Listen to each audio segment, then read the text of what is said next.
चला विद्यार्थी मित्रांनो, तुम्हाला माहितच आहे की करंसर अकॅडमी मधून नवीन नवीन प्रकारचे व्हिडिओ आपण विज्ञान प्लस गणिताचे आपल्यासाठी पाठवत आहोत. सेम त्याच पद्धतीचा एक टॉपिक विद्यार्थी मित्रांनो, the name of this content we have to take here the ecosystem or environments managements. म्हणजे काय असतंय, आता सायन्स म्हटल्यानंतर त्याच्यामध्ये तुम्हाला माहितच आहे की फिजिक्स, केमिस्ट्री आणि बायो आणि परत एक नवीन विषय म्हणजे तो इकोसिस्टीम्स. अब इकोसिस्टीम आणि एन्व्हायरमेंट्स म्हटल्यानंतर both these concepts are equally or independent on each other. या इकोसिस्टम्स मध्ये बघितलं तर बायोटिक अँड अबायोटिक फॅक्टर्स आणि या दोघांमधलं कोरिलेशन्स त्यालाच आपण इकोसिस्टीम असे म्हणतो आपण. मग या इकोसिस्टीम मध्ये किंवा या एन्व्हायरमेंट्स मध्ये हे सगळे लिव्हिंग ऑर्गॅनिझम्स जेव्हा राहतात तेव्हा प्रत्येकांचा काही ना काहीतरी संबंध एकमेकांशी असतो. फॉर एक्झाम्पल, एखादा प्लांट जर ग्रोथ होत असेल तर अबायोटिक फॅक्टर्स म्हणजे तो काय घेणार आहे, एन्व्हायरमेंट्स मधून सॉइल असेल, त्याच्यानंतर वॉटर असेल आणि एन्व्हायरमेंट्स मधून काही महत्वाचे घटक घेत असतील.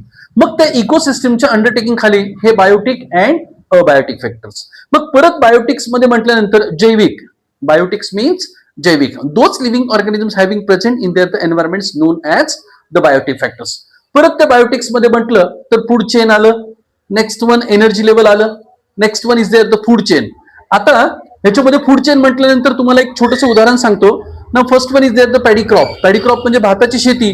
भाताच्या शेतीवरती डिपेंड असणारे नाकतोडे, नाकतोड्यावर डिपेंड असणारे फ्रॉग्स असतील आणि फ्रॉग्सला खाणारे स्नेक असतील, स्नेकला खाणारे परत ईगल असतील. अशा पद्धतीने बेटा एक बायोटिक मध्ये आपल्याला हे फूड चेन रिप्रेझेंट करावं लागेल. No next one the same things, energy level त्याच्यामध्येच असते.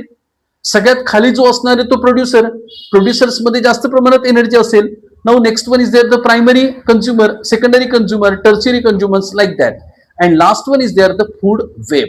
आता या सगळ्यांचं एकत्रितकरण ज्या एन्व्हायरमेंट्स मध्ये पाहायला मिळतो that is known as the food web or many types of the food chains are collecting together known as the food web. Same याच पद्धतीने तुम्ही इकडे जर पाहिलात तर अबायोटिक मीन्स अजैविक, ज्याच्यामध्ये कोणत्याच प्रकारचं जीव नाहीये, but they are useful to there the biotic. मग याच्यामध्ये जर बघितलं तर फिजिकल फॅक्टर्स आहेत, याच्यामध्ये बघितलं तर केमिकल फॅक्टर्स आहे.